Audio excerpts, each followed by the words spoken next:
One day, while on his way home from school, Masayuki spotted an unbelievably beautiful woman, though he turns around to find himself in a fantasy world. The mystery woman is nowhere to be seen, and he thinks the situation is BS because unlike in anime, he doesn't have a guide, nor does he speak the language. Upon finding his way to a restaurant, he's tackled by a girl, who frantically says something prompting Masayuki to nod. A very large, angry man follows. Unique skill unlocked. Chosen one.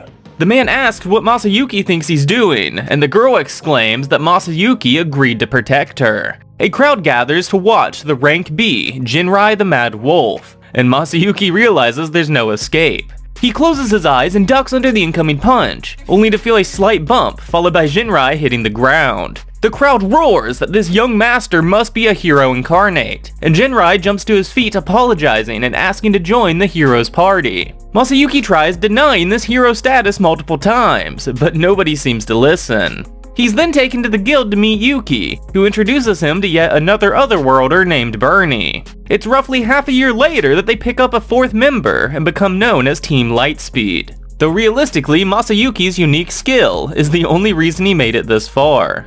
Sometime later, Guildmaster Yuki asks the hero to help stop the slave trade. All his party needs to do is act as a decoy, and his three companions are itching to go. This mission leads them to a noble's party, where Masayuki accidentally stumbled upon an incriminating conversation. The Marquis then abruptly cuts down his partner in crime, before pinning the blame on this mad hero. Soldiers surround them, but are easily defeated by Mad Wolf Jinrai. Next, the nobles arrive, securing the Marquis' victory, until the Earl stands back up after being healed by Ji Woo. Knowing he's been caught, and the fact he was just betrayed, the Earl confesses to all of their crimes. Our so-called hero then leads a raid of 2,000 adventurers to eradicate all the slaves, and it's an overwhelming success thanks to his unique skill buffing all 2,000. Masayuki then personally escorts the elf slaves back to the Jura forest, causing rumors to surface that he's seeking to slay the new demon lord. Of course, his allies believe he could easily defeat Rimuru, however the hero himself isn't so sure.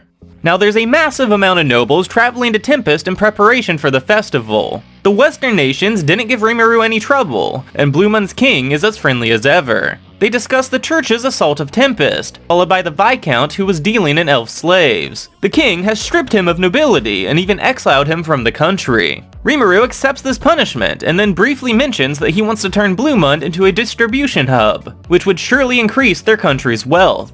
Now I'm very glad to tell you that today's video is sponsored by Factor 75.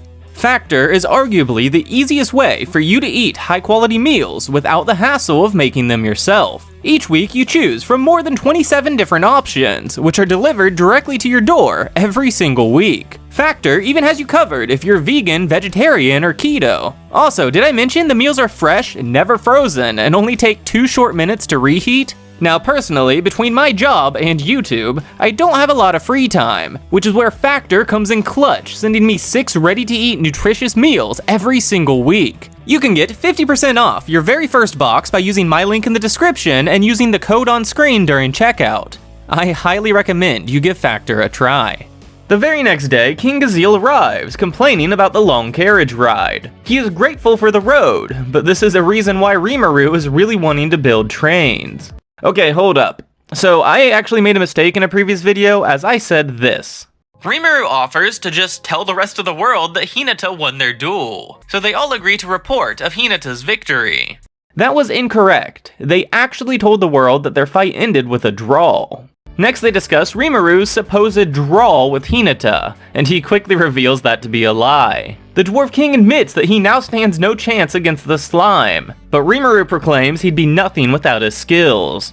He even earnestly puts himself on Gopta's level if skills weren't involved. Now Gazeel mentions that the church reached out to him for diplomacy, prompting Rimuru to play dumb. Gazeel is attempting to read your thoughts. It has been blocked. Though the fact it's blocked makes it blatantly obvious that Rimuru had something to do with this.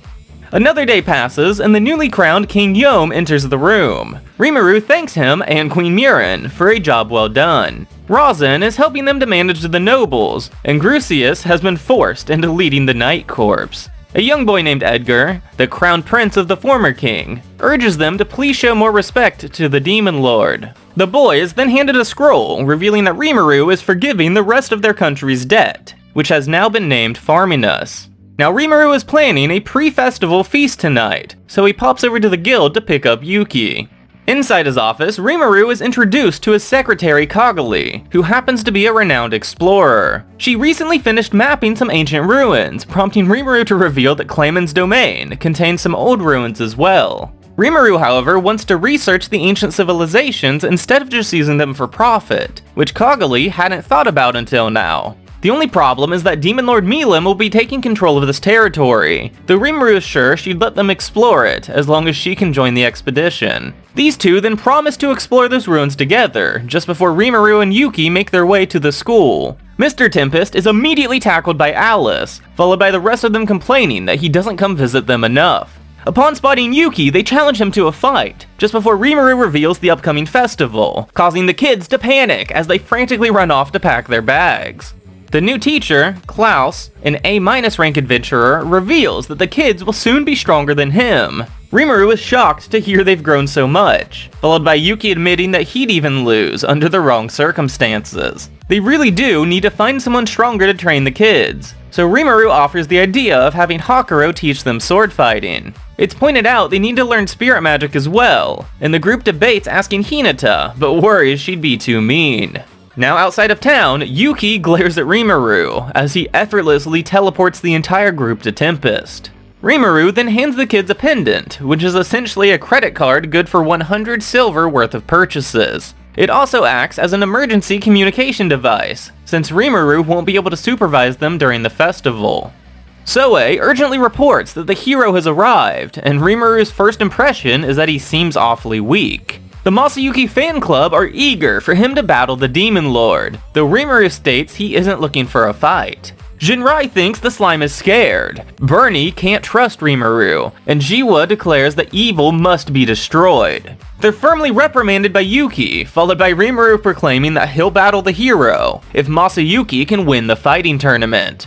This hero reluctantly agrees, and Rimuru is seriously starting to believe that Masayuki is just a big fake. After they're gone, Yuki asks if Rimuru's really going to fight him, though Rimuru counters, asking if Masayuki can really win the tournament. Yuki is unsure, and Rimuru just thinks about all the money Tempest will earn due to the hero joining the festivities.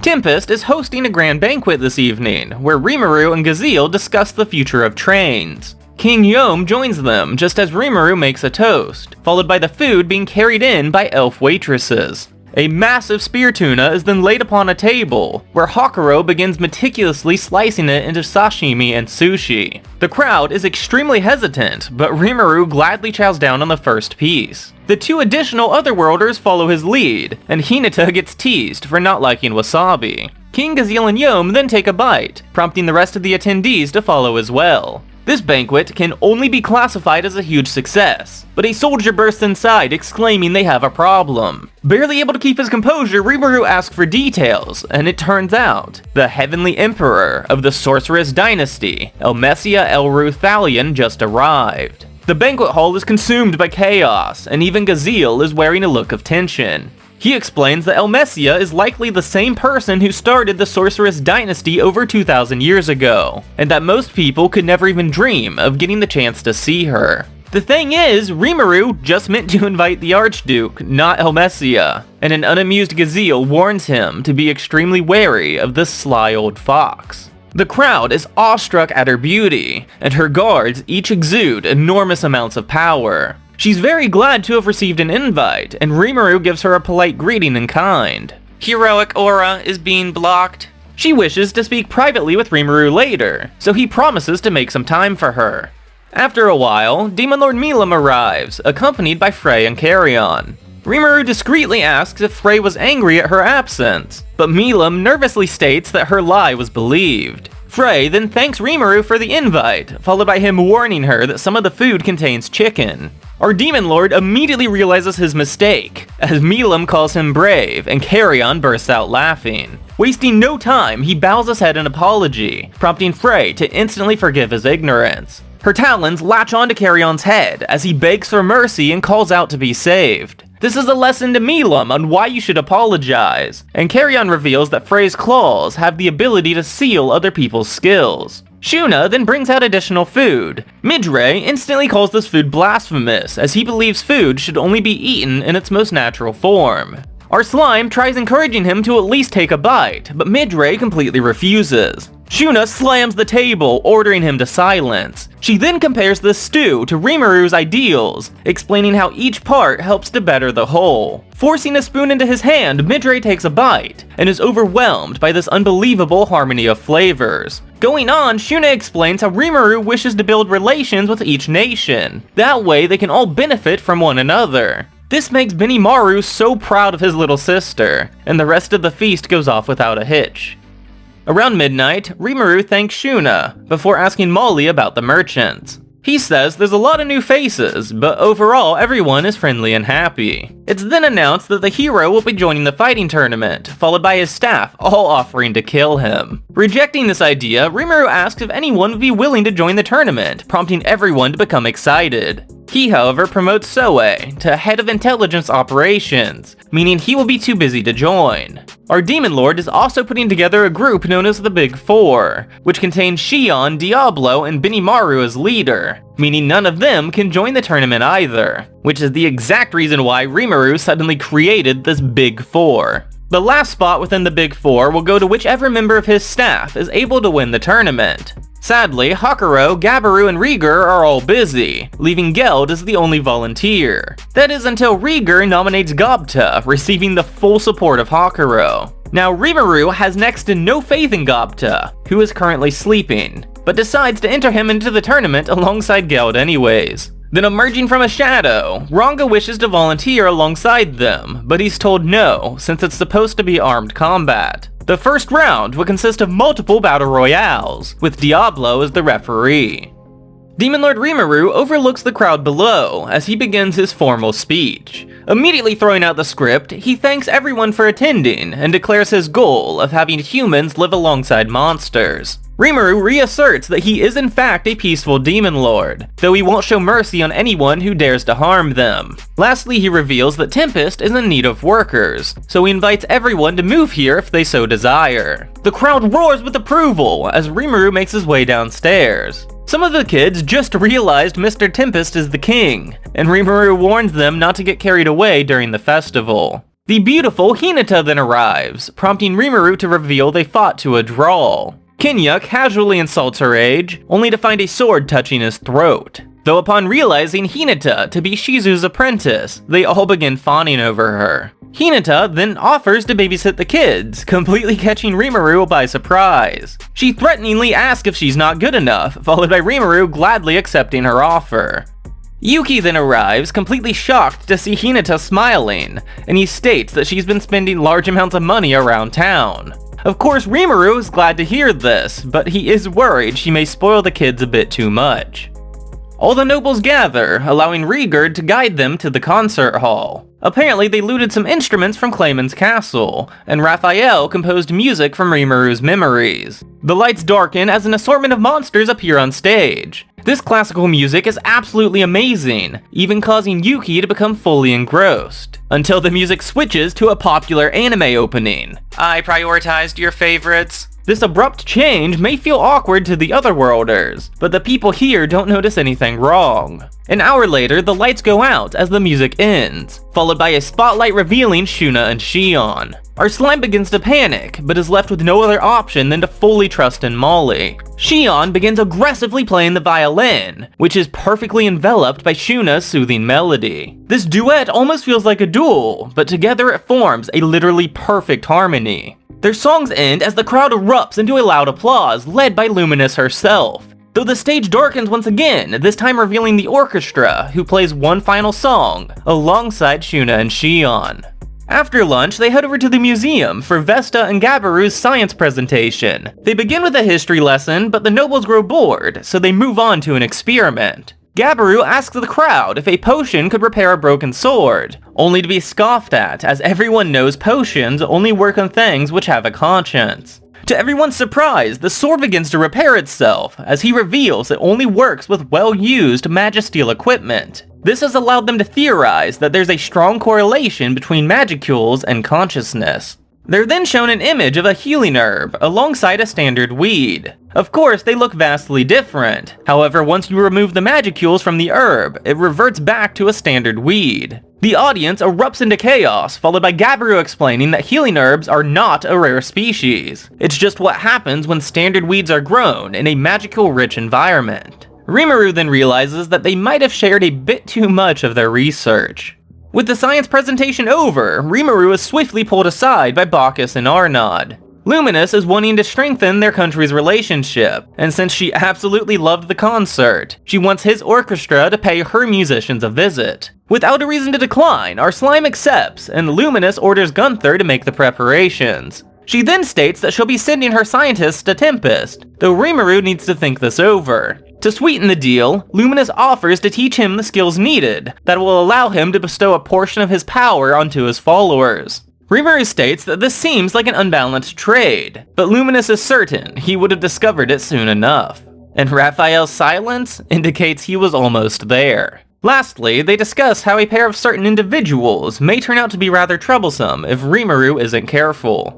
During dinner, our three otherworlders sit together, as Yuki is telling Hinata that she needs to see the concert. She, however, was more than happy to spend her day shopping, but decides to take the kids to the concert tomorrow. They then discuss the science presentation, where it's revealed that Rimuru had no idea what Gabiru and Vesta had been pursuing. This causes our Demon Lord to be scolded for unknowingly sharing such a massive discovery. That night, they hold another meeting where Vesta is absent, so Shion, Shuna, and Gabiru are each praised for a job well done. Our referee announces the tournament is whittled down to 8 participants, and then offers to eliminate the hero himself. Molly then bursts into the room in a panic, exclaiming that Tempest has run out of money. Okay, they still have plenty of stellar coin, but the merchants are abiding by the rules of the Western Council, and demanding payment via dwarven gold. Diablo thinks this situation is rather suspicious, and Rimuru asks if they can force their own rules on the merchants instead. This is definitely an option, but it would make it difficult to deal with the Western Council in the future. Surprisingly, Shion points out that if Tempest continues growing, the West will eventually be forced into accepting them anyway. This insight impresses everyone, and Soe offers to begin investigating, though Rimuru thinks they should wait until the festival is over. Now Tempest has 3 days to come up with the necessary dwarven gold coins, as Rimuru debates if he can just counterfeit the money. Impossible. Dwarven gold coins are magically inscribed. They could always pay the merchants in gold bars instead, but that would make Tempest look like a pushover. Molly does have a few friends trying to help him out, and Rimuru states that if all else fails, they'll just force the merchants to abide by their rules. Then as a means to relieve stress, Rimuru invites everyone out to enjoy the festival, where they briefly witness a white-haired girl aggressively arguing with a cook.